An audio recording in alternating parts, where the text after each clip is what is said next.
1 kilo प्रमाणात मखाण्याचे लाडू बनवणार आहोत। मखाना लाडूसाठी 50 ग्रॅम मखाना घेतला आहे। अंजीर, खजूर, मनुके घेतले आहेत। काजू, अक्रोड, बदाम आणि पिस्ता घेतले आहेत। काजू, बदाम, पिस्ता, अक्रोड कापून घेतले आहेत बारीक। मंद आचेवर 1 चमचा तूप टाकून मखाना कुरकुरीत असा भाजून घेतला।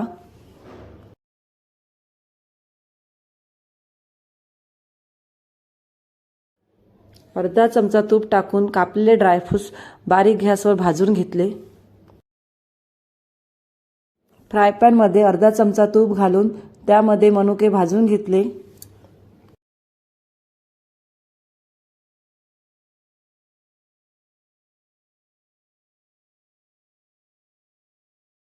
अर्धा चमचा तूप घेऊन त्यामध्ये कापलेले अंजीर आणि खजूर भाजून घेतला।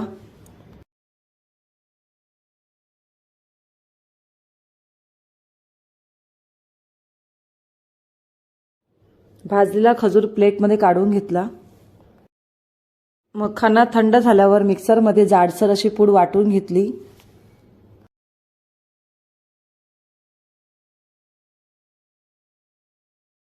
तुपावर भाजलेले खजूर, मनुके, अंजीर हे मिक्सरला जाडसर असे वाटून घेतले। वाटलेले खजूर, मनुके एका पातेल्यात काढून घेतले।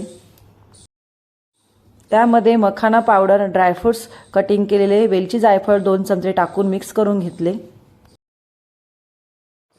मिक्स झालेल्या मिश्रणाचे गोल गोल असे लाडू वाळून घेतले।